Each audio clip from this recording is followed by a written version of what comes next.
And we expect the chairman to be in and out. Yeah, I am.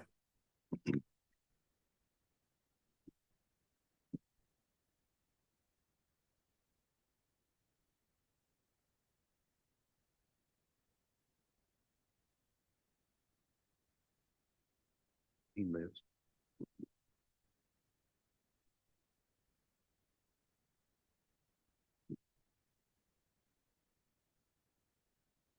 Okay, our first order of business is banking and finance. Welcome, Ms. Kelly.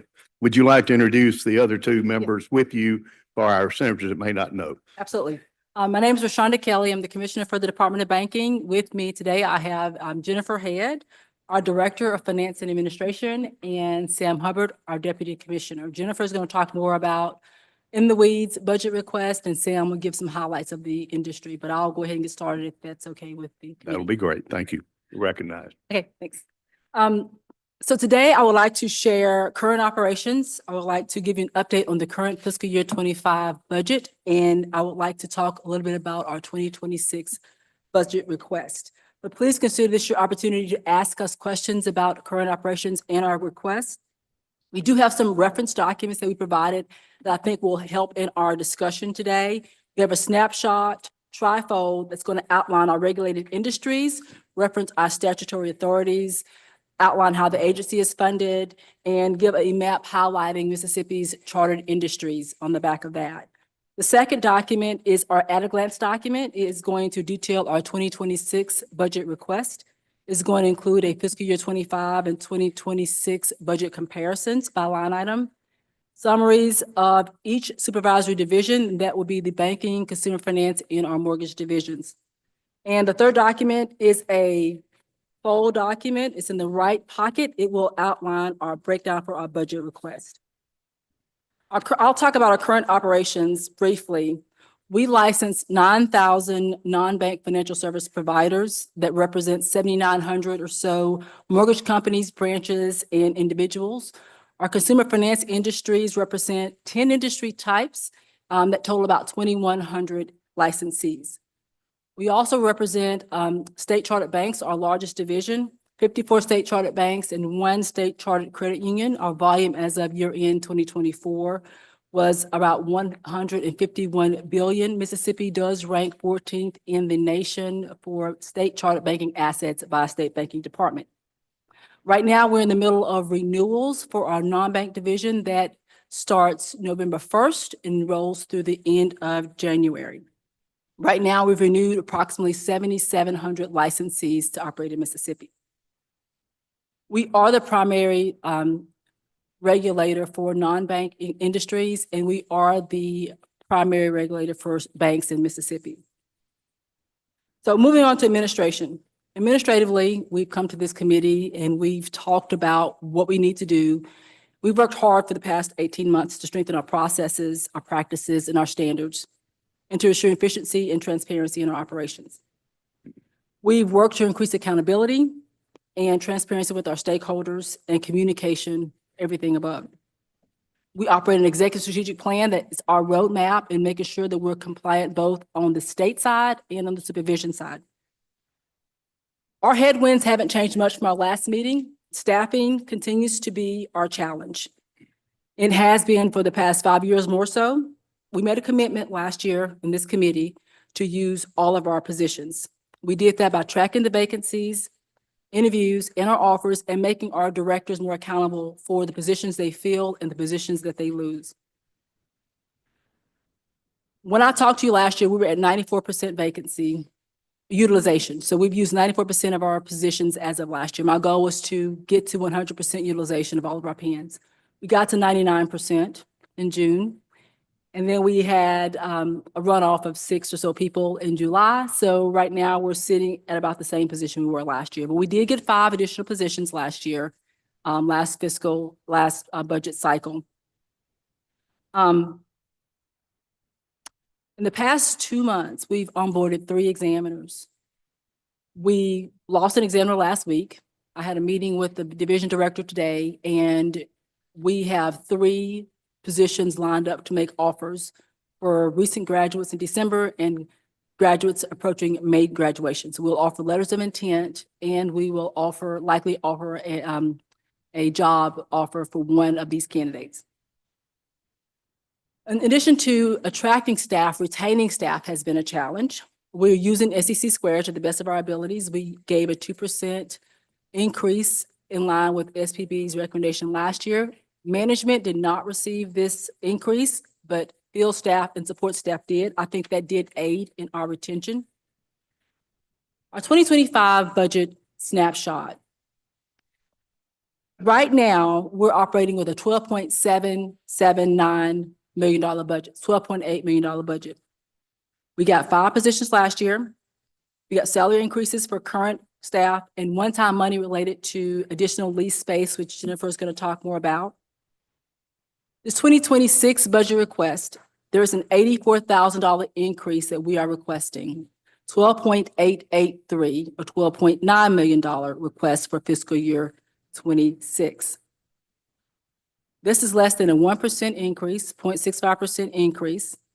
As just discussed, our current budget included one-time authority for expansionary expenses. In our 2026 budget request, we're proposing using that 2025 authority as part of our 2026 budget request. And again, Jennifer will talk more about that. There's a 5% increase in the travel line, and there is a 4% increase in the salaries. We're not asking for any new positions. We want to work with what we have. We'll ask to keep what we have and try to fill those to the best of our ability. Expense management continues to be a challenge, which is why you see that 5% increase in the travel line and the 4% increase in the salaries. The meal allowance alone and the meal reimbursement alone, independently, 20% increase in those line items between 2020 and now. So there is an external factor that we cannot control. There was an increase in the mileage reimbursement a couple weeks ago, issued by DFA. We don't control that, but we have to pay for that mileage reimbursement, and most of our staff are traveling staff. With that said, I'll pause for any questions you have of me, and if there are no questions, I will give it to Jennifer, but I will take a break to let you ask me any questions that you have.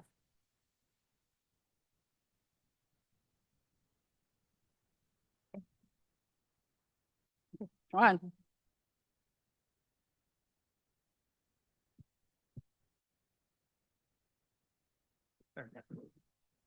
Thank you, Mr. Chairman. And thank you, committee members, for taking the time to listen to our request. As Commissioner Kelly said, we are requesting $83,691 in our FY26 budget request. This is the money for in-range salary adjustments, for performance, longevity, those types of items. We are also requesting $63,000 in travel, which is a 5% increase, and that is for those items that we don't have any control over, those inflationary items, reimbursement rates that we don't really handle internally. But we do make efforts in managing that increase. We have had changes in our scheduling where we can keep, when we have our examiners work from home on holiday weeks, we have done things internally to manage that and offset that expense. The 3 line items that contractual commodities and capital outlays that do have the decrease this year, those were one-time monies that were granted to us last year. We have made quite the improvements in our training area, as well as our additional lease space that we came into last year. I can't wait for you to see the improvements in those areas. We have improved our audiovisual. We have microphones. We have great capacity now. And then the last piece is our infrastructure, where we are upgrading our servers and relocating those to another area. So we have made great strides in that project. We have requested one position in our budget request. And I do want to say that we do not need that position. But we would like to request the two positions from the LBO recommendation. We would like those two positions to be reinstated. And we'll continue with our recruiting efforts on that aspect. Again, we are a special fund agency, and we do continue to request that we have a lump sum budget that gives us the flexibility to move expenses and authority in those areas that we need it. If you don't have any questions regarding our budget specifically, I'll pass it off to Pam.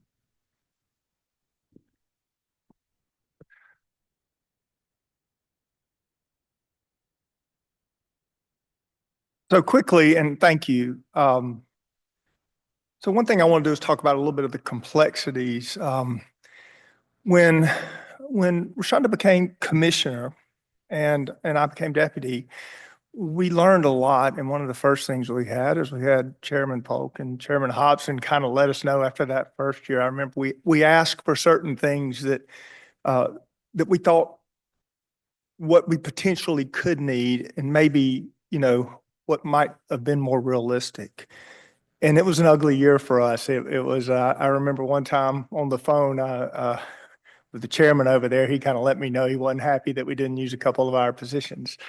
And what the commissioner said after that is, we want to do as close to what actually potentially can be done, not what, we might could do in the future. And what she has really done is put this down to what we believe we can do.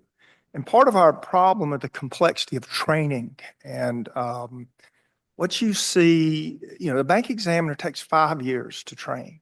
And there's certain specialties that are very difficult and very expensive. So a BSA examiner is very expensive. Banks cannot find BSA examiners.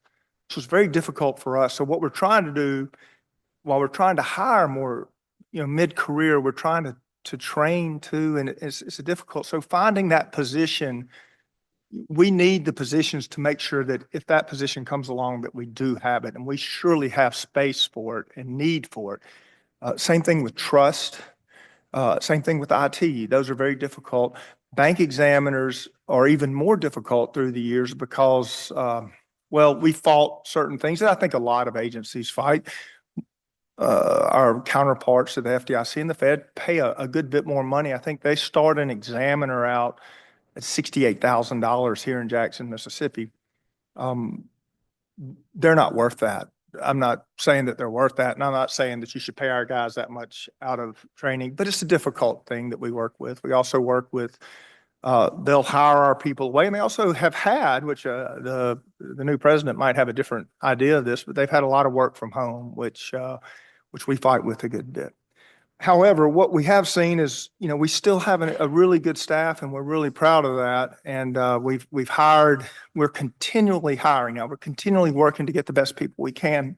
And so, so I'm very proud of that. And I think this committee would be very proud of that too, if they got a chance to spend some time with our staff. What you see on the non-banking side is you see, I think one of the big issues, it goes up and down on the mortgage and all of the small loans.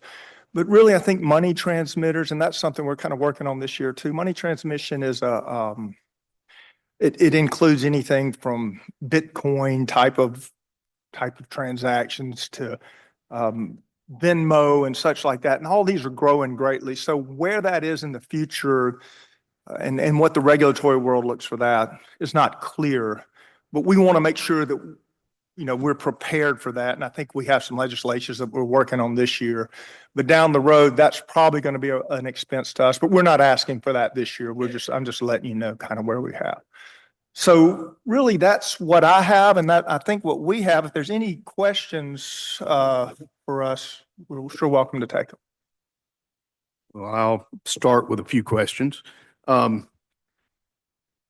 have found that in Mississippi, we are spending a lot of money on having employees move from one agency to another. My question first to you is, have y'all moved anyone from another agency to yours, or have you lost any to another Mississippi agency? So I'll look at that in two buckets. So with our field staff or examiner staff that are trained to go into institutions, whether it's a bank or a non-bank, we don't lose those to state agencies. We lose those to industry, banks, or we lose those to the federal agencies. We're losing one guy to go work for the Federal Reserve in Virginia. We've lost to the FDIC in Jackson, Mississippi, several examiners to the FDIC in Jackson, Mississippi. So that's the bucket for the supervision examiner staff. So no state to state transfer. We have been able to attract some employees from other state agencies, whether it is from DFA. We've gotten some really good people from DFA, Secretary of State. And sometimes those people come over because of lack of opportunity growth in that agency. So accounting, Jennifer came from another state agency. We've had some IT support staff come from another state agency. That's where we see the state to state transfer within the office operations.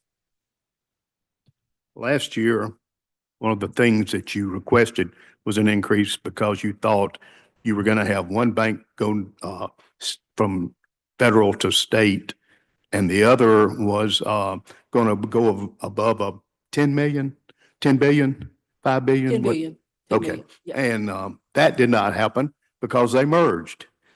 And then the national bank has not gone state regulated. Is that still in the process? So two questions you asked. The merger, the bank going over 10 billion did not happen. But if a bank goes into another large institution, makes it more complex. We have to dedicate staff to that institution. So that will likely happen, I would think, by the end of the year. So we should see a transition from two large banks to one larger institution. On the national bank conversion, that has not happened, I want to say yet, as you were talking. I'm hopeful. I have not had any recent conversations. And again, bank growth, bank acquisitions, and bank conversions are bank choices. So we try not to get involved or influence that decision. But I would think that we would see that by the end of the year. It might not happen again, and I will say the one issue that affected that conversion was an external factor from our agency. So it would have happened had something else not happened. That was an external factor that we could not control. Changing the subject a little bit, let's talk about your building. I've had several conversations with you because I have become ADA necessary and found that I couldn't get in your building. Tell me what you've done to improve it for our disabled to be able to come visit you. And you're in the same facility with the Real Estate Commission, who's facing the same problem. Correct. So we reached out to our building, the company that holds our lease. We're trying to work through some suggestions that they've made. We don't think they're the most optimal suggestions. And we've also had another incident involving security that we're also reaching out to them currently, working with them. They offered that we would create a code for visitors, and that's great. We can distribute that code if we know somebody is coming. But sometimes we don't know if somebody just wants to drop by or things like that. We will continue to work with them on improving the handicap accessible area. But we've not had anything significant happen. And I believe this came to light over 8 or 9 months ago. Yes, sir. So you would say the owner of your building is not moving expeditiously? So I'll tell you, and it's frustrating to me, and it's sometimes, I know this guy pretty well, and he's told us for a while that he was going to put a fence for the security issues. It is something that we have talked about a lot over the past month because we had an issue, and as of today, I'm writing him a letter about both And the thing about the ability to get in the back door, I think the main issue there is that they're going to have to make that available to be open. And I'm going to get much tougher on that because, you know, as we had the security incident, it's very frustrating, that you call them and they say, we're going to do something, and it doesn't happen. And next thing you know, we're 8 months down the road and we still haven't seen anything. And by the way, that falls on my shoulders. I'm not, you know, the problems we have with them, still is my fault. You know, I should have been the one who got in, you know, when we didn't hear from them, got in there and made sure it happened. But I will promise you, as of today, this week, I will be talking to our building. Sure. So I posed this question to Jennifer, you know, as you gave us a heads up, you're going to ask us about the facilities. I would gather that we're not the only state agency that might be facing an ADA compliant issue with accessibility. And would it be more productive for us to have conversations like with DFA? I mean, we can reach out directly to our leaseholders, but I'm just trying to make sure that. Well, I checked with DFA when we first started doing this, and I said, who has the responsibility to make sure any rented space is ADA compliant? And the person I talked to at DFA says it is the agency's responsibility. Now, I think that's a little bit convoluted in that y'all are banking and finance, not ADA, but they leave that on your shoulders. And I think we need to look at DFA being responsible maybe for any rented space to make sure it's ADA compliant. Yeah, and definitely not trying to pass the buck. We'll absolutely do our best, but sometimes I think more can happen with the larger agency that has a more universal presence in state government. But we will absolutely, like to Sam's point, try to work to move on this. But I don't know if it will be as productive as if we had DFA with us. As I promise you that I will make sure that everything, your next answer will be some reason that particularly they can't, or it will be done. But you do have an opt-out clause if it becomes necessary. And I'm sure y'all have pointed that out to the building manager. We will. Okay. Other questions from the committee? Senator Hobson? Thank you, Mr. Chairman. And Commissioner, I guess I'll steer this at you, but you may want to kick it over to the Deputy Commissioner. You mentioned the Venmo and Bitcoin regulation. What does that look like for the department? Especially Bitcoin, I'm thinking, which is proliferating maybe quickly. What does that entail? What do you do to regulate Bitcoin and Venmo or any other more novel banking or transactional exchanges? So I'll just talk about Venmo, Touch PayPal. We do license that that activity right now. Bitcoin, I'll let Sam jump on that one. But it's a more of a. This is a 60-second or less answer I'm looking for, okay? Because this may be way more complicated than you could get into.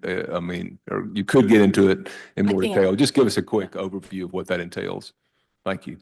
I think right now for licensing PayPal and Venmo, we look at the transactions and the volume of transactions.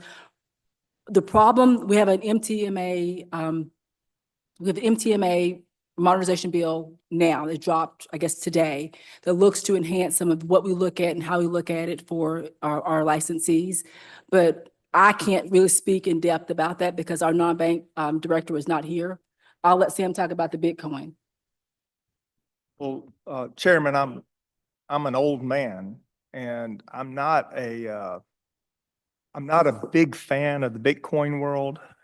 What we do know is we know that a lot of people are, and a lot is going on. And every time every time anything's discussed, I know that we've had bills come through that have not passed, but we're always the agency that is discussed with it. And so we know down the road, if anything is passed and this is our concern with it, where does that regulatory world go? I'm not sure. I can't answer that question, but I can tell you that we do know that that will fall on, we feel like there's a good chance it could fall on us and we need to be prepared for that.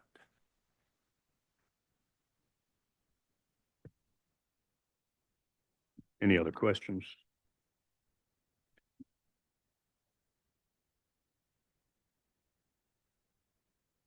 All right, I believe you've done a good job again, and I thank you for coming and explaining to us what you do, how you do it, and how much money it takes to do it.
Is everyone ready?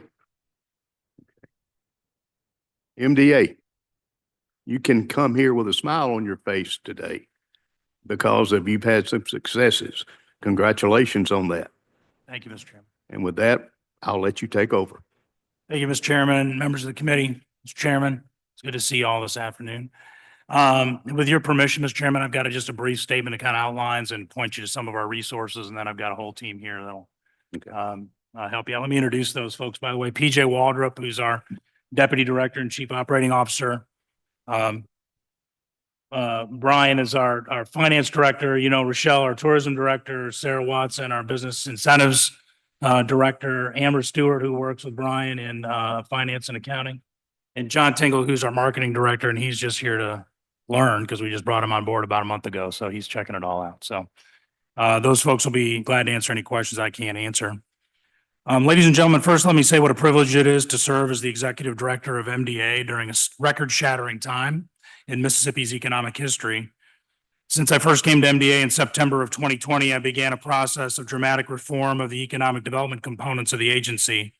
And after being promoted in December 2023, I asked Mr. Walter to be our chief of staff and lead an effort with the outstanding collaboration of the MDA team to conduct a top to bottom performance assessment of the rest of the agency and all of its parts.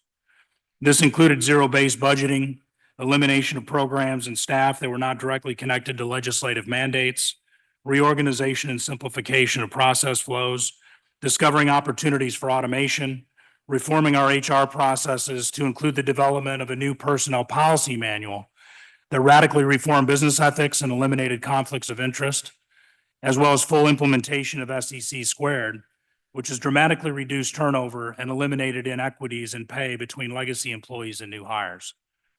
In addition, we've demonstrated 100% compliance on our individual staff performance reviews and professional development plans, and tied individual performance to documented key performance indicators for each and every division.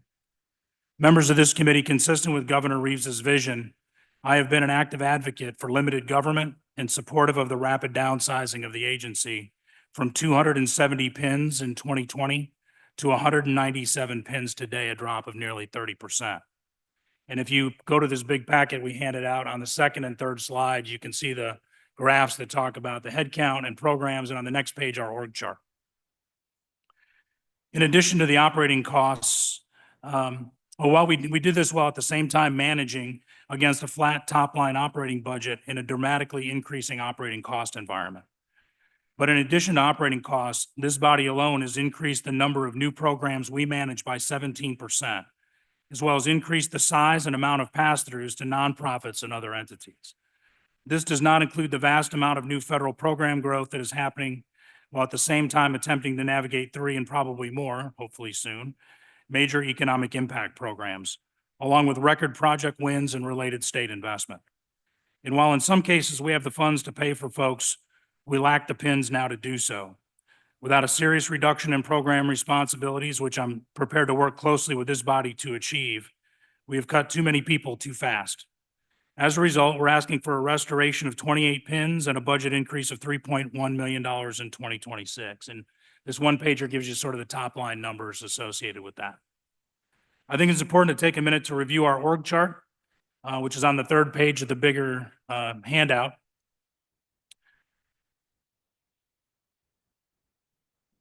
Let's see, where am I at here? Since the completion of our agency assessment in July and beginning of the new fiscal year, we are now hiring to fill the key and essential roles that are vacant. We have 6 new starts that started in October. We'll have 11 that we started on November 1st.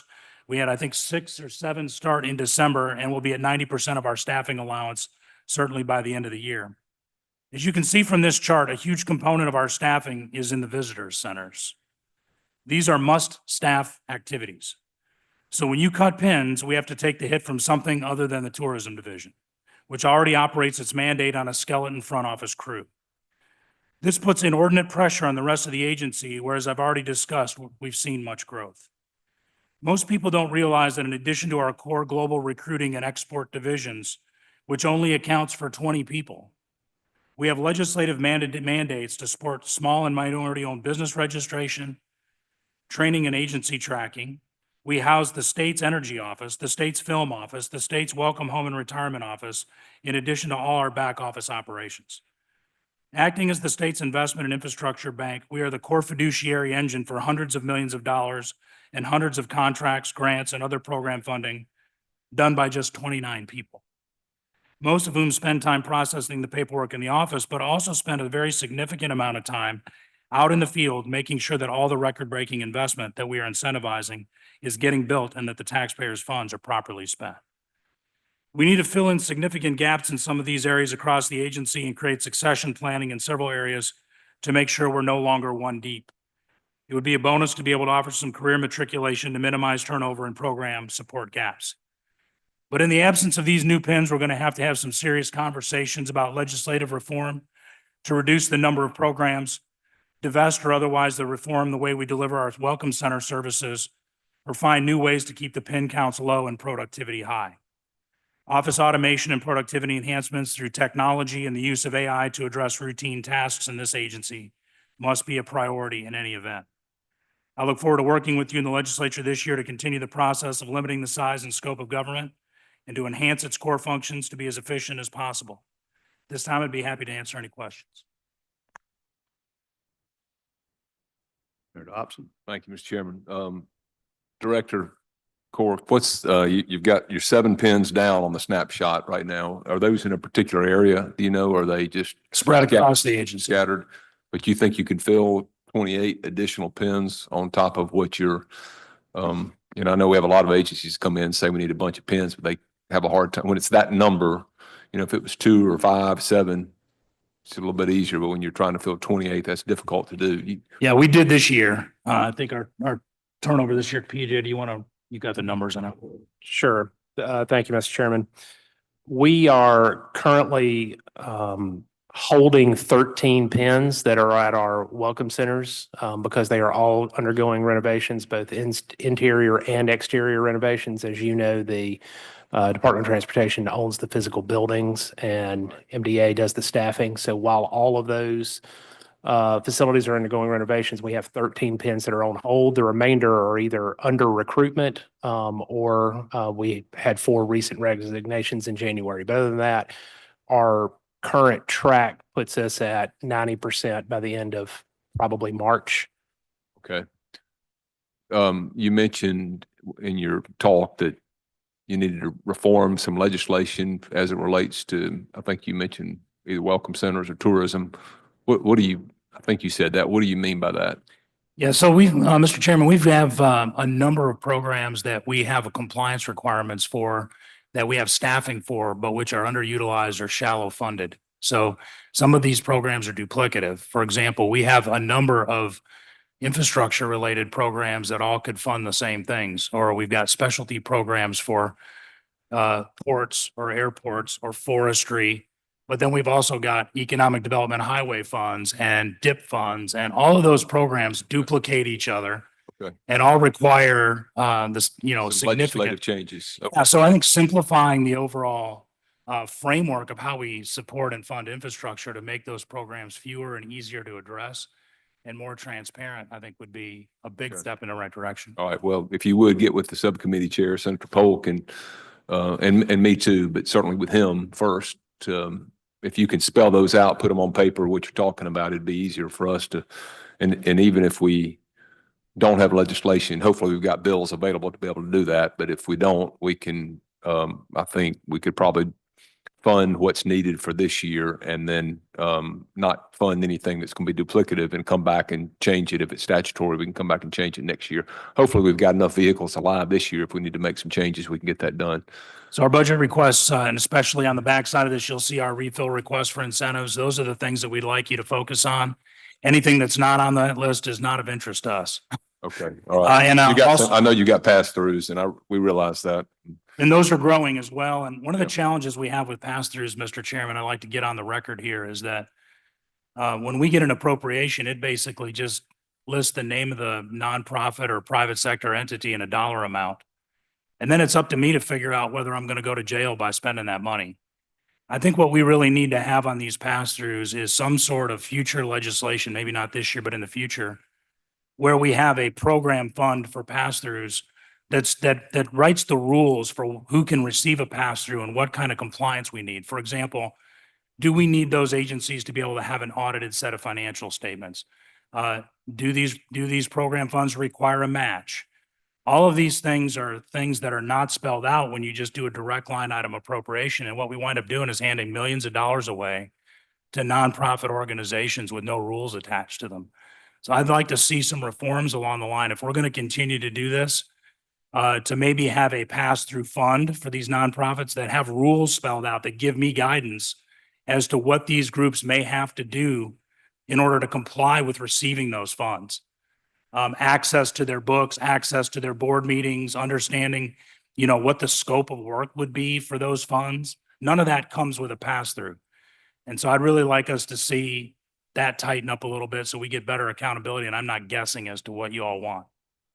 Yeah. Well, That's a topic we can discuss for a That's- I long know. time. Good luck. Another day. Today is not the day to discuss that topic, but I do understand what you mean. And I know that we've had some discussions about that internally. I know Senator Polk and I and the Lieutenant Governor have had those discussions as well, along with Corbin's been in those. But look, overall, keep up the great work. We want to help you because you and your agency and the governor are helping produce good jobs and for our citizens and opportunities for our state to do better. So keep up the great work. Thank you, Mr. Thank Chairman. you. Thank you, Mr. Chairman. Other questions from committee members? Yes, Senator McClendon. Thank you, Mr. Chairman, and thank you, Director, for what you're doing. Mentioning the welcome centers and refurbishing those, is there any plans of building any new ones? No, sir, not that we're aware of. Strictly just refurbishing? Thank you, sir. And they're all scheduled for a remodel. They're on a schedule over the first half of this year. We should have all that knocked out.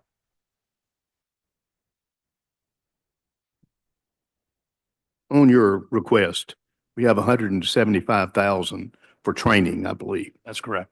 Give us a glimpse into that. When we did our, as you heard me mention in my opening comments, Mr. Chairman, we had done a complete top to bottom review of what we had going on in the agency, and we attached key performance metrics to every individual in every division. And what we discovered is that there's fairly significant gaps in the skills we have for some of our employees and what we need to be able to do to accomplish their jobs proficiently. So for example, this year, we're putting all of our staff through Excel training that wants to go through, because, you know, these software packages have gotten more complicated, and we've had employees that have been around a long time with no additional training. So we got to bring up their skills to the, you know, to make them more productive and more efficient with the latest tools, as well as all the program goals. We're anticipating a bunch of regulatory changes at the federal level. We're going to need to send people off to training to learn what's going to happen with community development block grants and all the federal rules that we're likely to see as a result of these new executive orders that we've had come out. We've never had a direct budget for training in the organization. We just kind of eaten it out of our overhead. We've done a top to bottom look at what we think that is on a division by division basis and presented that dollar value so that we can show you what we're actually doing to invest in training, come back and show you what you got for it. So you're not anticipating having this training in Hawaii? No, that's not the goal. Now, when we have the beautiful Mississippi Gulf Coast to train on, I don't know why we would go to Hawaii. On the training, who are you using to do the training? Are you using any of our community colleges or? Yeah, let me have one of my colleagues answer Okay, that, Mr. Chairman. thank you.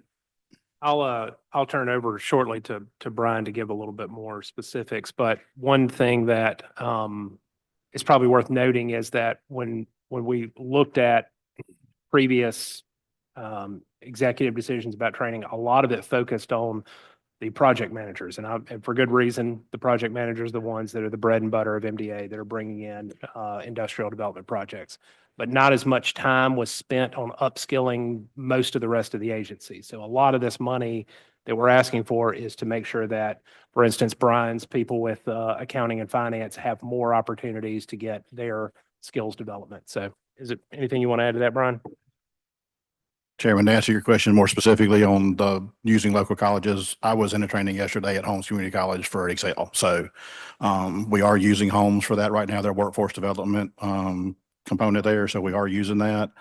One of the things, as Bill and PJ have both mentioned, is that all these programs are evolving so fast, especially with AI out there, that we just don't know how to use them. And there's a lot of things that they can do now that they couldn't do 5 years ago that could help make our jobs easier and more efficient. So we're trying to let our employees go attend these training sessions and learn those things that can make them be more efficient in their job and be more productive, and maybe eventually we'll do the same work with a little bit less employees, easier, a little difficult in some areas, but I think there's opportunities there that efficiencies could help offset some of the need for headcount in an administrative position versus a program area. So, but yes, we are using the local homes for right now.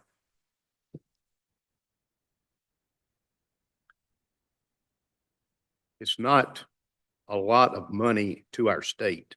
It's a good amount, not saying that, but it's kind of the glory thing is tourism. You know, we love to have people come to Mississippi. Can you expound a little bit on our tourism and how we're doing and what you expect to do in the near future. Yeah, I'll get started then. Rochelle, you want to come up here for a second?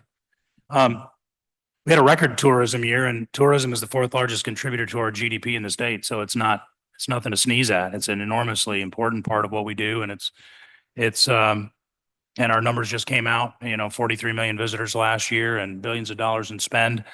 And I think that, tourism is something that under Rochelle's leadership that we've seen really, really greatly expand. But I'll let her kind of give a brief summary of some of the key initiatives that we're doing and how it's all working. Thank you, Mr. Chairman. Yes, we're excited. We've had a banner year for tourism in the state. We've had over 43 million visitors in 2023. We transitioned from having a fiscal year reporting for our tourism statistics to a calendar year so that we're comparing ourselves with our sister states so that they're all accounting on the same, we're on the same timeline as they are. So we were really excited in October to announce that we had 43 million visitors in 2023. We'll have our 2024 visitor numbers somewhere around August. You probably noticed that we had a float in the Rose Parade this year. And we got a lot of great press here in Mississippi, but the reason that we did that was because it gave us an opportunity to have a 3-minute live commercial on national TV on 2 national channels, ABC and NBC, in addition to like 60 countries worldwide. So as much as we loved all the great press we had here in the state, it was also for us to be on a national stage because we couldn't afford to do that. We couldn't afford to, like, say, have a commercial during the Super Bowl or something like that. So it was a great opportunity for us, and we felt like it was very beneficial. We had over 1.8 billion eyes that saw Mississippi and all that we got to showcase. So that's just an example of some of the projects that we're working on. We this year in 2025, we are transitioning to using the birthplace of America's music as our official logo for Visit Mississippi. We feel like music is something that everybody contributes to music in Mississippi, but also it's something that everybody thinks about when they think about Mississippi. And so we want to make sure that we are showcasing why we're the birthplace of America's music, because all these different genres of music were born in our state, but also that we continue to be a music capital in the world. And people see us from all over the world, want to come here to experience our great music. That's just one piece of our tourism assets, also culinary, history, civil rights. Like, we have a lot of different pillars that we're promoting every day. So we're excited about new things that we have up and coming, but we also are proud of the things that we've done. And speaking of the music, from Senator Simmons' district, the Grammy Museum, I'm sure, is well visited and attended. Yes, it's very well attended. For instance, a partnership that we did with the Grammy Museum this year is they had the Taylor Swift exhibit, which we all know the Taylor Swift effect all over the world. And so we worked with them because the Grammy Museum has like a $40,000 marketing budget for their entire annual marketing budget. So we are really working with our attractions around the state to help them better market exhibits and special things that they have. So we worked with them and did a Taylor Swift. It ends actually, I think, in a few weeks. February, the exhibit closes. And so we've done a great partnership with them, and we've seen we can track even down to how many hotel rooms we've booked through that campaign. So there's so much technology out there now that we're able to see like how successful our campaigns are. So yes, we work very closely with the Grammy Museum, and they're great partners of ours. We actually were having a Grammy event celebrating our Grammy nominees out in LA, but we had to cancel that due to the fires. But we work with them very closely, and all of our attractions around the state as well. And I will say this, as good as the float was, and as many eyes as it got, the sonic boom outdid the float. The sonic boom was an incredible piece of our Mississippi debut at the Rose Parade, but it was actually kind of a fluke. We didn't know that they were going to be there, and they didn't know that we were applying. So it was actually just a perfect storm that we had the sonic boom there, and they were incredible. They showed out. It was great. Thank you. Might add, Mr. Chairman, the float that was produced this year won an award from the Past President's Award for the Rose Parade. So not only did we debut, but we debuted with an award-winning entry. So a lot of good work by a lot of people to make that happen. And just to reiterate the question that the chairman asked, the large number of pins you want to add, you can hire, you think you can accomplish that this fiscal year. Yes. Any other questions? Okay. Thank you very much. Y'all Thank done you, a Mr. good job. Chairman. Thank you.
The next presenter is supposed to be here at 2:45, so we'll maybe a few minutes. Audit. So we'll take a restroom break if you need to.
Mr. Auditor, if you would like to get your group headed this way, we're running a few minutes early.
I believe most everyone is here. Good afternoon. Glad to have y'all with us. It's kind of unusual. Not often does an agency come in here and ask for their budget to be cut. So that's going to be interesting to talk about today. Sure. So with that, I'll let you start and explain what happened. Sure. Thank you, Mr. Chairman. So, I guess main point right off the bat is we're asking for $1 million less in the general fund, from the general fund for our budget this year. And really, the work that led to that ask has been happening over the course of the last 6 years since I've been state auditor. So, as you know, Mr. Chairman, we do audits of state agencies, but we also do audits of county governments. And for some of these audits, we're able to bill. So for example, when we audit federal grant funds, we're able to bill the federal government and obtain a portion of, we obtain an audit fee, and then we set that aside in special funds. And so we've tried to be very frugal with those special funds over the course of the past 6 years and only spend them on things that we feel drive the state and the agency forward, audits and other investigations. So by being frugal with those funds and trying to cut costs in our office as much as possible, we're now to the point where we thought it was best to ask for a $1 million reduction from the general fund. I'd like to stress too that in asking for $1 million less, we have planned very deliberately around this. So my budget analyst, Brandy, and Chief of Staff Charles Woods, we've talked about this for quite some time.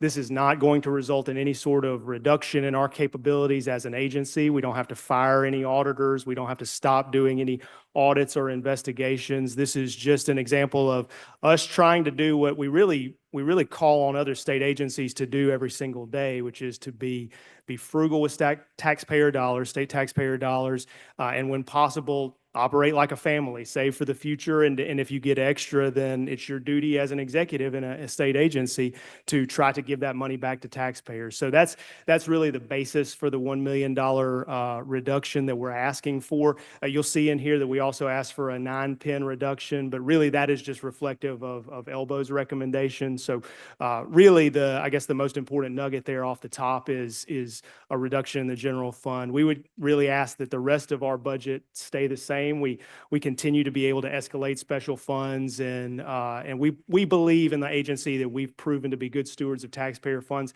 We've recovered more money in the last 6 years than any other 6-year period in the history of the auditor's office, about $75 million. That's more than any other 6-year period by several multiples. So we're doing good work in the auditor's office. We have a great team there. We feel like we have a duty, just like all state agencies do, to reduce our general fund withdrawal or appropriation if we can do that and still function effectively. In your request, the 9 pins that you reduced, none of those are auditors? Well, those are 9 unfilled pins at this point. So that'd be a reduction in just in pins that are on paper. We could talk about which pins those are. I will tell you, I think this speaks to your concern, Mr. Chairman. You know, the concern is always, do we have enough money and pins to hire enough auditors to do the work? And there's always plenty of work to go around when you're doing audits. Our real challenge has not been our total appropriation. Our real challenge in recruiting auditors and really investigators too is that we're competing with the private sector and oftentimes other counties and other arms of government for these talented employees. We cannot just go on the street and grab somebody. We have to have people with a very specific set of technical skills. So I'll just give you an example. SEC Squared helped us a lot with recruiting and retaining auditors. But just to give you an example of how bad it is to compete with the private sector, I had one auditor who was offered a job she was at the time making like $85,000 a year. She was offered a job for $200,000 a year in a full at-home work situation. And for us right now, I'm not willing to give every employee the ability to work from home. We're just not going to do that. And even under SEC Squared, I can't pay somebody $200,000 a year. So that sort of shows you, even with a good appropriation, our challenge in recruiting and retaining good people really just derives from the fact that we're competing with private CPA firms, and they can just offer more flexibility and more money than we can. Other questions from the committee? Let me ask you this. Sure. You're asking, and you say, $1 million reduction from your general fund, but it looks as though on the request also, you're asking for over $1 million authority to spend more special funds. We would still like the ability to escalate and spend out of special funds. Yes, sir. The thought here is that we've been successful in billing the federal government, doing good audits, and getting that money in the door. That's a better outcome for the state of Mississippi, for us to be pulling that money from the federal government and relying more on that than it is for us to continue to pull in state taxpayer dollars when we would rather be pulling from the federal government. So again, I think if you're in a situation like that as an agency and you found a way to rely more on federal government dollars, for example, than state taxpayer dollars, you've got a duty to reduce your general fund budget.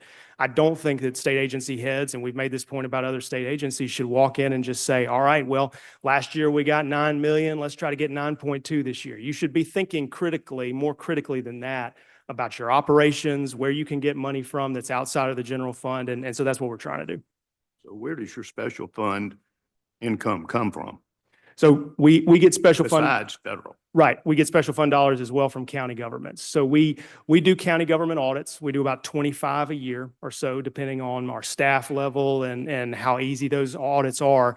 So we don't have enough staff to do all 82 counties, but we do about 25 every single year. We try to do those on a rotating and sort of random basis. If we haven't been to Warren County in a long time, we may come to Warren County. If we go to Jones County and they have a terrible audit one year, we might show up back at Jones County again the next year. We actually had to do that with Jones County, my home county, a couple of times. So we do those on a rotating basis, and that's the other big source of our fees that come in the door. So it is taxpayer money. Well, what I would say is this, it's cheaper taxpayer money on the locals, because if we don't audit your county, you got to go hire a private CPA firm. We bill, by your statute that you set, we bill $35 an hour from the county governments. Your typical CPA firm might bill $100 an hour. So there's a lot of times when Warren County would love to see us walking in the door, because they know that we're going to bill $35 an hour. And if we didn't show up, they're going to have to hire somebody else who may bill at a much higher rate. Now, we think that's still an important thing for us to do, because we think it's good that an unbiased auditor who doesn't have to worry about finding the next client can go to a county and say, you know what, we're going in, we're going to do this audit, and we assume that your CPAs have done a good job, but we're going to make sure. We're going to verify. So there's no real rhyme or reason to who gets audited as a county? I wouldn't say that. I would say that if you're going to do an audit, even if you're going to audit a fund, you know, if you're going to audit, a fund at a specific agency, you might audit that fund one year, but you might decide on a random basis to audit a different fund the next year, just so the agency doesn't develop a sense of a pattern. They don't say, okay, well, we got to get this fund right every year because Shad's coming in here and going to ask us about this one thing. You want them to be keeping all of their funds accurately. So auditing counties on a rotating or random basis is important. And I would not say there's no rhyme or reason. I would say that is the rhyme or reason, is you want to be doing it on a slightly random basis.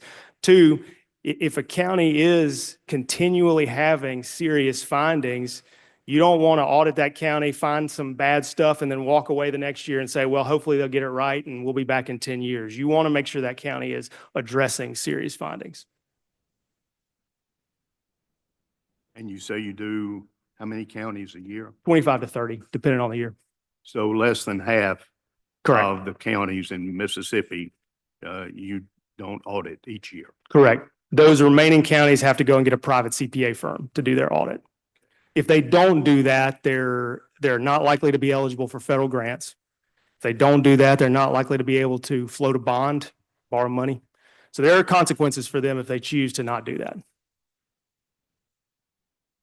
Do you have a recourse if it's a CPA or firm audit to do any type of clawback from this county if they misappropriated funds? Yes, absolutely. So we've had a situation where, I'll give you an example. It's not a county, but it's a city. As you know, Mr. Chairman, we don't have the ability to audit cities. Cities of a certain size will go and they have to hire a private CPA firm. We had a city in central Mississippi, had their audit by a private CPA firm. The CPA firm found serious misappropriation. She reported it to us. And once we get that information, then we can dig in a bit deeper. And as it turned out, what we found was not just misappropriation, we found embezzlement. The CFO of that city had embezzled north of $250,000, $250,000. We finished that investigation, took it to prosecutors. He pleaded guilty and was sentenced to 20 years to serve. So we do have the ability, if a private CPA finds something, to then look at what they found. And if there is misappropriation or embezzlement, we can do a targeted investigation on that. Senator Hobson. Thank you, Mr. Chairman. Auditor White, good to see you. Yes, sir. I should know the answer to this. I know with schools, they have auditors they have to get every year to audit their books. They have to hire private auditors. And I thought that it was every so many years that you would come in and audit the schools. There's no requirement for that, is there? No, sir, there's not. Every 3 years, they have to rotate private auditors, CPAs, right. But we do not, there's no requirement for us to come in at any time for a school. Is it the same with the counties too? Do they have to get private auditors to do it and then have to rotate every 3 years? I don't know what the county. They do not have to rotate every 3 years like school districts, but the counties have realized it is in their best interest to go get a private audit even in years that we don't do it. So for example, I hate to call out a specific county, but Noxubee County has been behind for several years. They can't get federal grants. So you have pressure from your voters calling your supervisors saying, hey, you know, I just saw that Choctaw County got a grant to do X, Y, Z. Why can't we get that? Well, we don't have an audit. Yeah. Yeah. I know from personal experience and sometimes auditors get behind and that's a difficult thing. And Right. One of my clients had an auditor that just finally just said, I give up. I'm behind. I give up. And then they had to kind of start from scratch to get going again, which is frustrating and it creates problems, especially if you've got bonds, it creates problems. Right. But I'm just wondering if there's a pattern for, I think it's kind of what Senator Polk was asking, is there a pattern for what your office would do when it comes to auditing the all the public entities, counties, schools, hospitals, whatever? To cover every base. So we really, when I came into office about a year and a half in, I asked staff to address that question. How can we be sure at the end of my time in office that we have touched as many arms of government that we can by our jurisdiction? And so what we decided to do is right around that time, we audited all small state agencies. So historically, we've always audited big state agencies. And if you have big state agencies come in, like Medicaid, we're going to audit them every year. They spend too much money. We have to audit them basically every single year. But for the Mississippi Arts Commission, they may go years before they get an audit done. So when I first came in, I said, all right, we're going to audit every single small agency. And then once we got done doing that, I said, okay, even though school districts have their financial audit done by private CPA firms, we're now going to go and audit every single school district for compliance. So we went in and basically we go in with a checklist of all the laws that a school district must comply with. And we made sure that every single school district had been audited for legal compliance, not financial accuracy, but legal compliance. And then once we got done with that, we're going to go back and do small state agencies again. And so by the time we get to 2027, I will have overseen the auditor's office that has audited every single state agency, every county government, and every school district. That takes a long time to get done, years. But that'll be 9 years for me as state auditor. That'll be enough time for us to have run that full process. Okay, on the federal funds and the other funds, I note that you've got about $5 billion and other special fund, $5 million, excuse me, on special funds. Is that, what percentage of that is federal? What's the county portion? And are there other contributors to that special fund? I don't know right offhand. Do we know what percentage?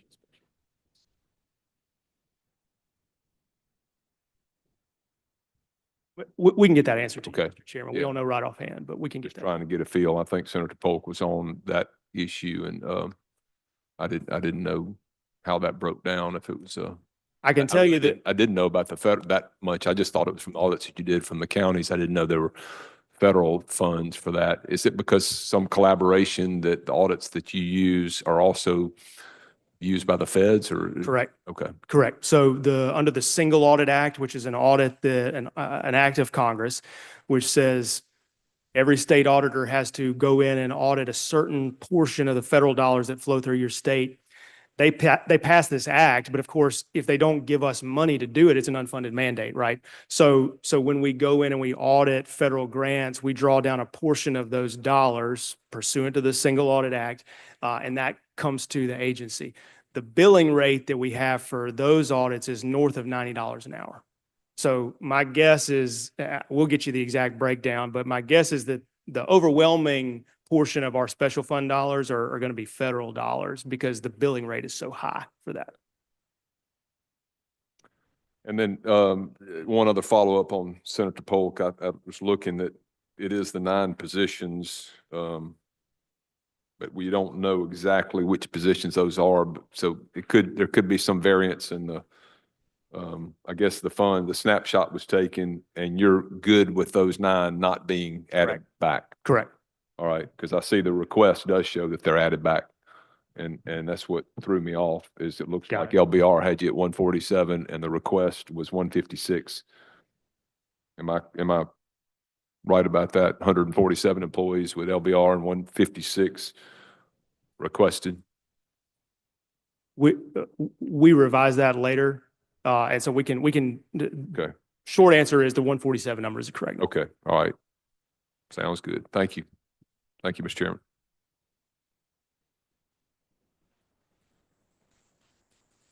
Let's go back to county audits. Sure.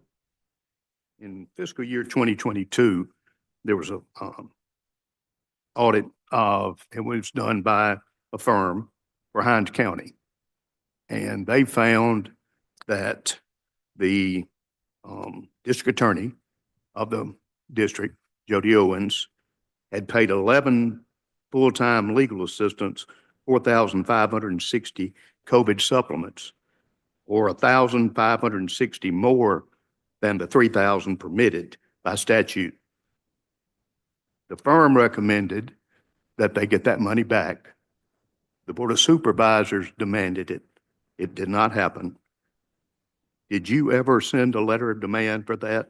No, that's the first I've heard that the Board of Supervisors did not get the money back. So we're happy to follow back up on that. Could you tell me, Mr. Chairman, which year audit that was? 22. 22, so that's probably a Forvis audit. Pardon? That's probably a Forvis audit. Is that an audit done by Forvis, the firm I Forvis? have no idea. what Okay, it firm. doesn't say on there. Okay, we'll go back and check. We'll check with Forvis too. Usually they highlight the firm, whatever firm it may be, usually will highlight, hey, this is a specific amount that we found in the audit that should be gotten back. If the Board of Supervisors doesn't go get it back, typically the firm will come and tell us, hey, they failed to get that money back. And so we need to go to the next regulatory option, which is you demanding the money back. So someone in your office didn't look at that audit closely? No, sir, no, not at all. So my office looks at every single audit that comes in the door. But again, if the pathway that Forvis or whatever firm it was, if they look and they see, okay, well, this money needs to go back or be gotten back, the first potential response is to say, all right, supervisors, you're the one who hired us to do this audit. You need to go get that money back. And of course, if that money doesn't come back in the door, then at some point we have to go back in. Going a little further, believe it was LaFleur County. Did you do an audit of their books recently? For which year? Recently. I'd have to go back and look, but we've done an audit of LaFleur County in my time, at least. Did you send a demand letter We have to demanded, supervisors? correct. How much? How did you arrive at that number? And where did you get that number if you didn't do an audit? Well, no, we have demanded money back from LaFleur County officials. I don't know the number right offhand. We have, just to be clear, we have about 115 active cases every single year. We've recovered $75 million worth of money. I have a very good memory, but it's not photographic. So if you ask me how much we've demanded from certain people, I'm going to have to go look it up. I can't tell you based on memory what that audit or what that demand was for, the amount. I can tell you that there was a series of demands on LaFleur County that ultimately got turned over to the AG's office, and then some of those cases were actually dropped eventually. So again, we're only as effective as the folks who will enforce our demands. We don't have the ability to prosecute a case or carry a case forward through litigation. So we can issue demands, but we got to have enforcement on the back end of those demands too. It was a 2021 year. Right. And you did not do an audit that year. Right. So how did you know to do a letter? Well, look, in a given year with a county, you may have a CPA firm that does an audit, and the CPA firm may find nothing. In fact, audits in general are bad at finding fraud. This is true across the country, according to the Association of Certified Fraud Examiners. Typically, the way that we find out about misspending is through a whistleblower, not through a routine audit.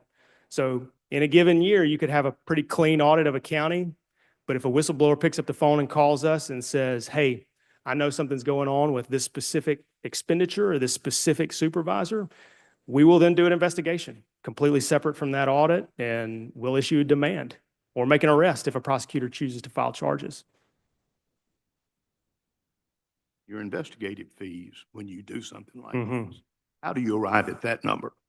So we track our hours, and it depends, I believe it depends on the employee that's doing the actual work, but almost like a law firm, we'll track our hours. And then at the end of a demand, let's say we had a mayor who embezzled $5,000, we would send them a demand that has that principal amount plus our investigative fee based on the number of hours that we tracked plus interest. One of my constituents in the Hattiesburg area is Brett Favre. And I have tried to work some for, on his case to try to find out where you came up with the principal, interest, and fees for what you say he owes.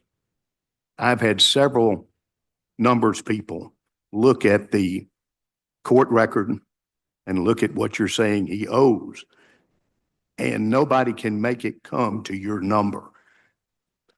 Does that surprise you? Well, no, look, you asked us via email for documents on that question, and I believe we've sent you documents that describe how we Let me calculate interrupt right interest. there. You did not send me documents. In fact, I was talking to one of your staff and you made him quit talking to me. No, sir. So Yes, sir. No, sir. So we have sent you information on how we calculate interest. And I'm just going to be very blunt right now. If your biggest concern is trying to figure out whether we got the Brett Favre demand amount correct down to the penny, I am shocked because I have never once been called before this body to testify before any sort of hearing on the DHS scandal, the largest public fraud in state history. And the first question I get in my time as state auditor from a state senator is, hey, did you get the Brett Favre number correct? I don't think that's right. I don't think that's the right way to approach this question. You should have been asking tough questions about why this amount of money was misspent in the first place. You should have been holding hearings on why this money went missing. I've never been asked a single question about the 7 people who have pleaded guilty to state or federal charges. And the first question I get is, hey, what's up with the Brett Favre thing? That to me defies common sense right there. So look, I'm just going to tell you, I'm happy to respond as best we can to tell you how we calculate these things. It's in court right now. So of course, we're going to have to be judicious about what we say. This is being litigated. But at the same time, I think we ought to be asking some tougher, bigger questions about how $100 million of welfare money went missing and who's to be held responsible. Okay, let me say this. That was not my first question. I've asked you lots of questions in the last 20 minutes. Now. No, that was the first question about the welfare scandal. That's my I point. didn't say anything about welfare. I did. I know you did. Now, let's go to another issue. 2 years ago, you came before this committee and you were begging for more auditors, more pens for auditors. You needed more money to hire them. And that's understandable. You had a good program going with students at universities. Correct. Still Coming into going. your program. It's a good program. No doubt about that. But that same year, you did not talk about a $2 million budget request, because you didn't give one, to do a study, a managerial study. And why didn't you at least say, and oh, by the way, we have $2 million we're going to spend on a managerial consult? Well, look, under my office's authority, we have broad ability to investigate the financial affairs of state agencies, to do audits, to do pre-audit analyses, to do post-audit analyses. Our job is to find waste, fraud, and abuse. And I've never run a specific audit through this committee for green light before. And so this was no exception. This was an example of an audit that was very necessary for us to do because it had been decades since anyone had taken an exhaustive look at state agencies to find waste. The audit, I think, turned out a very important set of results. We found over $335 million worth of waste in these state agencies. If you talk to one of your constituents and you told them that they could go buy a $2 scratch off and get $335 back every year for the rest of their lives, I think they would take that deal. So I'm proud of the audit that we did. I think it's the most important thing that we've done in my office in my time as auditor, and I stand by the work product because it's important. And frankly, it shed some light on some stuff that needed to be discussed that was not being actively discussed in state government at the time. And so that's an important outcome. All right. So let's go back to that. You had to escalate your budget by $2 million to pay for the audit. So Is that correct? I think technically we paid for it out of general funds, but we escalated other dollars out of the special fund to pay our other operating expenses. But you escalated by yourself, you alone, no other authority was involved. We have escalation authority given to us by you in our appropriation every year. So But no, you did it you yourself. give me the authority and then I do it. But correct. you did it. You give me the authority and then I do it. You did it. This You is not can a say cross. that again, and we can just keep going back. Yeah, you're not a lawyer. This is not a No, I'm not. cross-examination Does table. that make and you, does I'm that I'm upset not you? going, I'm not going to play this game. I've said the answer to your question. Okay. You also, because you call it an audit, which it's not, you also say that you had the full authority without issuing a request for quote, that you alone chose the firm. No, sir. We had an RFP process.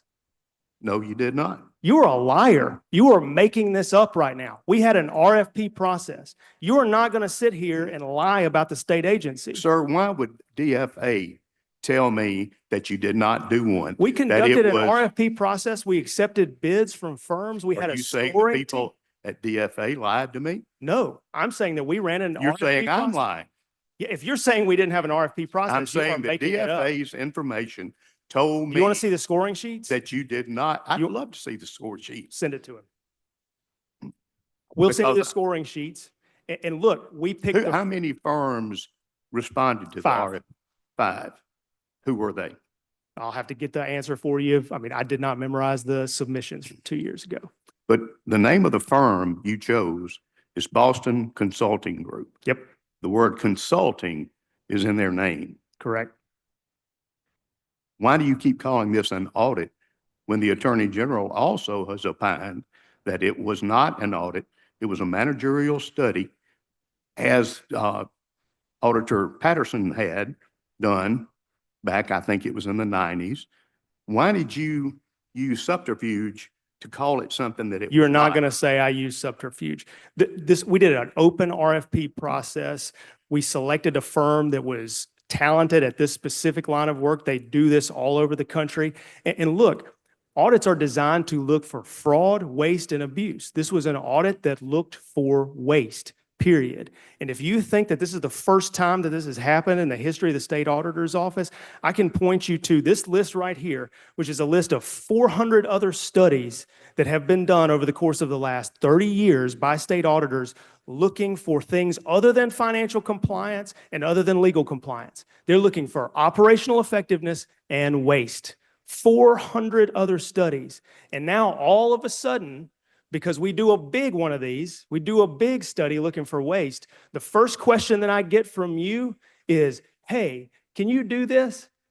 Shouldn't we be concerned primarily about why there's so much waste in state government? If you'd bothered to look at any of the other studies from the auditor's office, you would know that this is pretty routine for the auditor's office to do. And your question about the AG's office, look, I don't understand what the AG's office was trying to do by saying that, you know, all these other auditors had done things correctly, but now when Shad White does it, looks for waste, that's not correct. I'll just say this, I disagree with her finding.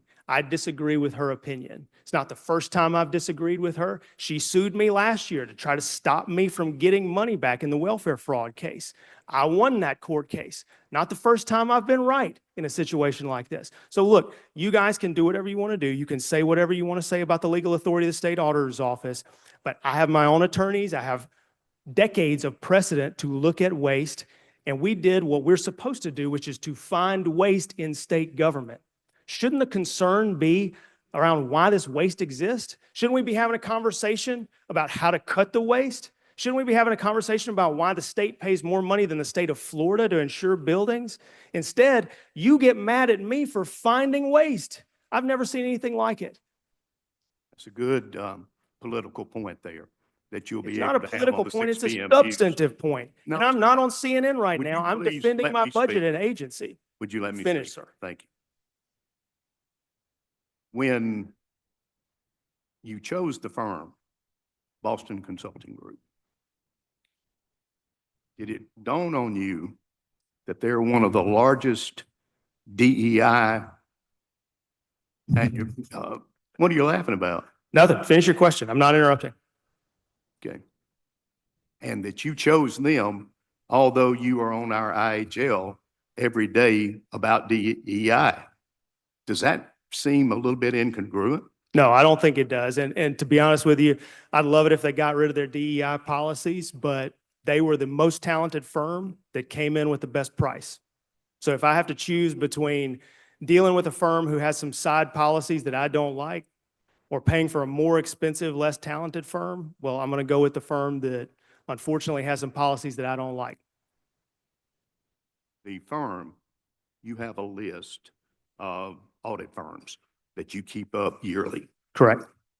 This firm that you asked to do, as you call it, an audit, I call a consult, is not on that list. Why didn't you use one of the firms on the list if it was an audit? Well, look, the RFP itself, which again, we conducted, the RFP itself was open to any of those firms to reply. But that list that you're talking about, that is a list that we keep of firms that have the ability to do a pure financial audit on the books of a county or school district. So you could easily find a firm outside of that list who had a broader set of skills, had a different expertise that would be great for a job. And that's exactly what we did here. Boston Consulting Group, by the way, has done audits on arms of state government across the country from Texas to North Carolina and help them reform their state agencies. So that's what we needed here in Mississippi, somebody with also outside expertise.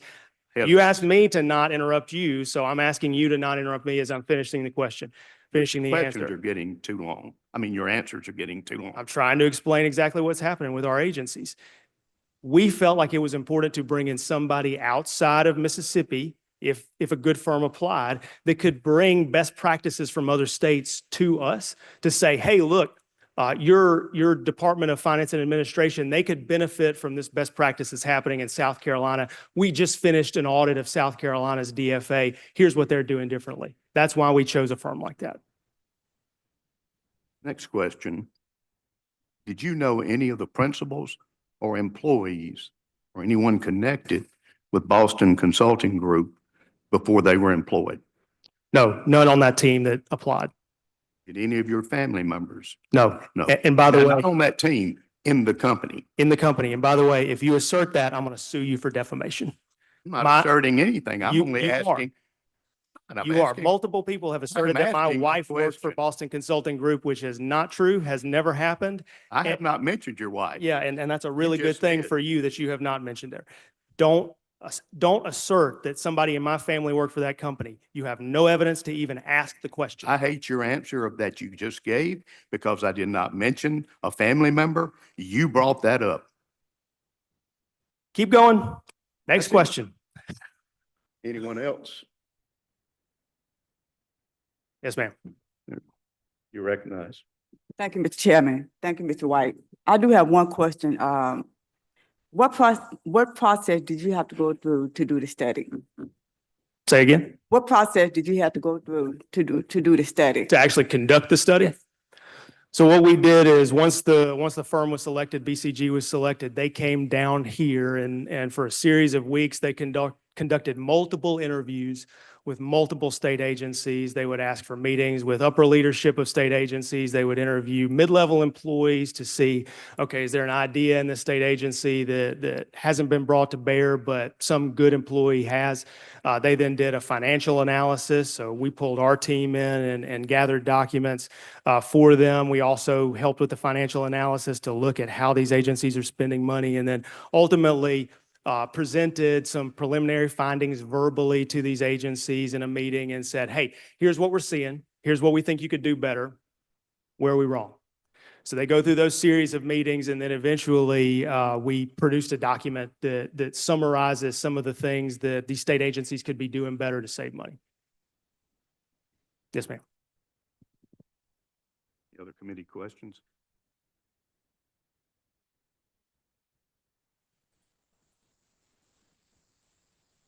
Why, in your contract with Boston Consulting Group, did you think it necessary to tell them how many dollars of inefficiency they had to find?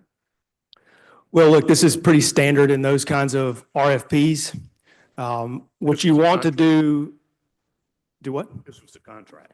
This is the contract, yeah. It's not But the RFP I was looking at. Yeah. Looking at the contract. if you bothered to look at the RFP, you would know it exists, Yep. and you would also know that it's also in the RFP.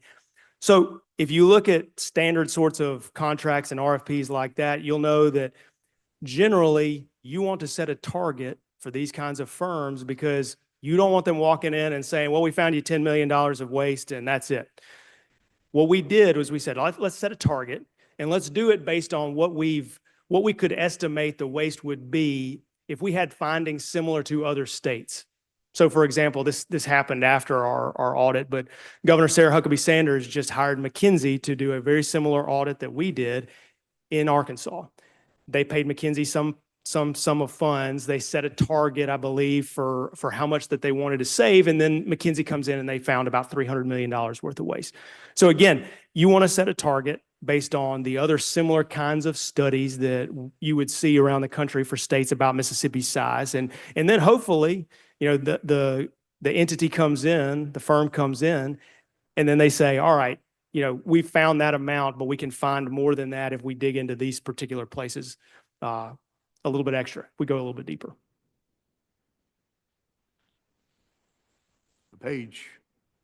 The report had 59 pages. When I read it, it's things that we have been discussing in the legislature for many, many years, or it was about things that could happen in departments that many of them have been doing for 2 or 3 years. And it still mentioned that in the study as things that could be done. Did they write the report with any amount of AI included? No, sir. No. It was totally their work, no Correct. AI. Correct. You know that for a fact. Well, as far as I know, there was nobody on ChatGPT at night. Now, did I sit with all of them and watch their computer screens? No, I did not. But I can tell you that I personally looked at language that was being edited back and forth by those auditors. So I saw no evidence of AI being used. When you, in the contract, it states that the Boston Consulting Group would talk to agency heads and get their input. I have polled several agency heads that were mentioned in the report. And so far I've found one agency head and one staff member that was talked to. No one else I can find. Your poll's not very good. That's what I would say. So you need to do more asking. You can look in the audit I think you itself. just jumped Please in. do not interrupt me. I was not finished. You have I asked a was not question. finished. I've Mr. Auditor. finished your question. So my question is this. If they did not get contacted, some of them have the biggest budgets in Mississippi. If they were not contacted, didn't that break the contract that you had set with them? No, absolutely not. Number one, multiple meetings were conducted across all 13 state agencies. You can see verbatim quotes from state agency employees inside the audit. There were situations where the auditors asked for meetings with agency leadership, and the agency leadership chose to send staff instead. That's fine. Agency heads are busy. But now some of those agency heads, I'm sure, are saying, well, I wasn't invited to the meeting, or I didn't get to go to the meeting. Well, no, you were. Your staff was invited directly. So we sought out meetings with top agency leaders in every single one of these agencies. This is the process that they go through. And that's the way they were able to find $335 million of waste. Now, I got to be honest with you. This line of questioning whether or not a high-end firm that does this work and does it very, very well around the country could mail this in after doing months of meetings, after incorporating the head of DFA into a ton of those meetings, the question of whether or not this firm is doing good work is a little bit ridiculous because the work product itself is incredibly valuable. This line of questioning feels less about policy and it feels more about politics to me. That's exactly what it feels like. I've never been questioned on an audit like this right up until the moment where the lieutenant governor thinks I might be the thing standing in the way of him in the governor's office. That's what I think is underpinning all of this. So you're free to ask your questions. I'm going to answer the questions to the best of my ability, but let's be clear about something. We ought to be talking about how to reform these state agencies instead of this, whether or not somebody used ChatGPT at 5 p.m. That's what we ought to be talking about. My only duty here is to make sure that we budget you the correct amount of money for your agency in the correct amount, and going back and looking at what you have done, how you have spent the money, how, as according to the Attorney General, you did not read the law correctly and was not applied correctly, is my job. And the way that you will get your funds comes through the Appropriations Committee. So that's my only thing here, is to make sure that the citizens of Mississippi and the taxpayers of Mississippi get their money's worth from you or anyone else in state government. And I'll be honest with you, you're calling me a liar previously was so uncalled for. Well, it's It was because so, you lied. you're interrupting again. I did not lie. I gave you the question that came from the best information I had. You said directly, you did not do an RFP process. Not here to be grammarian, but that's a declarative sentence. Does We did an anyone- RFP process. Does anyone else have any questions? Any senator here that's maybe not part of this subcommittee like to ask questions? Senator Glenda? Thank you, Mr. Chairman, and being new on this committee, I didn't know there was so much excitement on it, and I appreciate being This is put- usually the way it goes. I would like to say something positive. You do have one of the best hires in the state there. I've seen this young man grow up through his young political career when he was working for Congressman Kelly, and then went overseas. And I would like to commend you for that hire that you have sitting to your left. So Well, thank you thank for you, that, sir. sir. Yep. I would say that Charles Woods is a great hire. But we have about 130 employees at the auditor's office given the week that I think are among the most talented people in state government. That's why we've gotten great results over the course of the last few years. I get the pleasure of coming and requesting a budget and presenting their findings often, but I'm not the one in the trenches every day looking at spreadsheets and balancing numbers and doing investigations by poring over documents. They're the ones doing the hard work every single day. So thank you for saying that, and the credit for all the work that we have done, including the audit that found $335 million worth of waste. The credit really goes to them. We've talked a lot about BCG, but the team at the auditor's office was instrumental in making sure that audit happened correctly, because they used their legal authority to go get documents, to push for meetings, to find this sort of stuff that we saw in state agencies. And so my hope is that, this audit will serve as a basis for asking tough questions for these agencies and cutting the fat out of those agencies. That's the real goal here. Some are going to say, well, that audit just says a bunch of old stuff that I knew already. Why wasn't anything being done about it? Why hadn't we changed any of these policies? Why did we find all this waste? If all of this is known, just old news, why did we find it? That's the real question here. And so I hope that audit and the work of the state auditor's office will inform those questions as these budget hearings go on for other state agencies.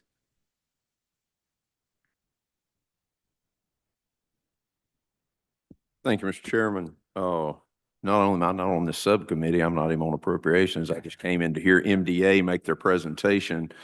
But I do have a question for the auditor based on some of the commentary, because I honestly don't know the proper format to move forward. You mentioned hearings. And of course, the way you spoke about hearings, you're talking to every senator. You're not talking to anybody that asked you the question. Because most any of us could request a hearing. I'm now have the pleasure of serving Economic Workforce Development Chairman. There are hearings that could be had in that regard. We've had hearings, labor force participation rate, Department of Human Services have testified at some of these hearings. We have discussed TANF. It's not been something we've turned a blind eye to. But my concern is, for instance, when your office does an investigation and you allege wrongdoing, then you turn it over to someone to prosecute because you do not have prosecutorial authority in your agency, correct? Right. What is the proper role of the legislature when the judicial criminal, particularly process, is still ongoing? Because as an attorney myself, I don't know when we're in a situation we're trying to have a hearing and people say, clearly somebody could plead the fifth at any point, but an agency is going to say, we don't want to disclose that right now. That's part of our investigation. Do you have any guidance of what would be a happy medium? Because these cases are still ongoing in the criminal world. Even though there have been pleas, so many of those pleas clearly are tied to potential future action. testifying, et cetera. So those pleas are not final Right. until the obligation on that defendant who has pled has been met. So how do we hold hearings without interfering with a federal investigation, TANF dollars being federal, or at a state level if they're prosecuting those crimes? Yeah, I think it's a great question, and I would say that the onus is on the party that is being asked questions. So for example, if we got 2 years into the welfare scandal, and let's say, at that point, we'd had 6 people arrested. I forget exactly what had happened in those first 2 years, at the end of the 2 years, and how many people had pleaded guilty at that point. But let's say we get 2 years in and you've got 3 or 4 people who have pleaded guilty, and the investigation is still ongoing. I think you have the ability to do a hearing at any time. Now, if you brought me to the hearing and you said, tell me everything, the onus is on me to say, I can tell you these things, but if you're asking about this specific person or this specific angle on the case, I'm not going to speak to that because that piece of the investigation is ongoing. If you do the same thing to the feds or a prosecutor, I think the onus is on them to tell you, I can't tell you that right now. And that's part of the issue, because I really do struggle with this, because I like to ask questions. You can ask anybody in the Senate. I probably use my quota and then some each year. But I have a question right now. Should Jody Owens be prosecuting this case? Now, I'd like to ask Jody that question. I could call him in here for a hearing. I think it wouldn't be beneficial. I think it would get into other matters, but I'm not trying to take up the legislature asking anybody to feel sorry for us, but I'd love to ask questions. Yep. But I'm interfering with a state investigation, a state prosecution at that level that now has been muddied by whatever's going on with other allegations. It doesn't have anything to do with us, but that's a concern. So I don't want you to feel like we don't want to have hearings or don't want to dig into matters. But when you have an investigatory arm, the state auditor's office, a prosecutorial arm, whether it be the AG's office or the United States government or a county prosecutor, because I think this could happen again and again. You go into a particular county and you have an issue with the county audit, and you go back to that county again, and ultimately that local prosecutor, county district attorney is going to prosecute that case. We don't want that replicating in the other 81 counties, but we also don't want to interfere with your authority or the prosecutor's authority. I think you always have the ability to ask those questions, call those hearings. The point that I was making about the welfare scandal is that my office uncovered and stopped the largest public fraud scheme in state history. I've never been asked a question about it in this body until I got asked that question. So those are the kinds of things that I'd want to dig into. I think you could call Jody Owens in here because the allegations that relate to his indictment in federal court are disgusting, but they have nothing to do with the welfare scandal at all. There's no connection between those two. So I think you could bring him in and ask him tough questions about the welfare scandal itself. Now, you got to remember that he has no pending indictments in that case. So 6 people were indicted through a grand jury in Hinds County. 5 have pleaded guilty. I believe the 6th has been null-prossed. So there's not much that's going on in that jurisdiction. But I think you've always got the ability to bring somebody in and ask them questions about what happened in this instance with taxpayer money. Right. And I have concerns about, and their allegations. Let me be very fair to Jody Owens. Everybody's innocent until proven guilty. Right. But the allegations are also selective prosecution. And I can assure you, if selective prosecution becomes greater than an allegation, anybody who's ever been prosecuted by that selective prosecution will raise legal defense to it. So I do have that concern. Thank you. I appreciate it. One of the good things about that case in particular is that 3 different prosecutors got to put eyeballs on the case. So it wasn't just Jody Owens. Obviously, the U.S. Attorney has been active and had their own indictments. The Attorney General's office has had the full case file for years. So 3 different prosecutors operating under 3 different sources of authority have their own independent ability to look at that case and charge folks. So if somebody does want to say, well, there was selective prosecution in that particular case, the welfare case, they've got to make the argument that 3 different prosecutors who aren't coordinating with one another and can operate independently each came to the same decision independently to all selectively prosecute the people who went down. The truth of the matter is that 7 people have pleaded guilty to state or local charges because 7 people were involved in what was a horrible crime. And I understand that. I just, again, who indicts me matters and who prosecutes me matters if that same person ultimately comes under a question of impropriety. But it all goes back to when is the role of the legislature to ask questions that can't be answered at that Sure. point. But thank you. And thank you, Mr. Chairman, for the indulgence. Thank you. Anything else? Rise and report. Let's go. Thank you for being here.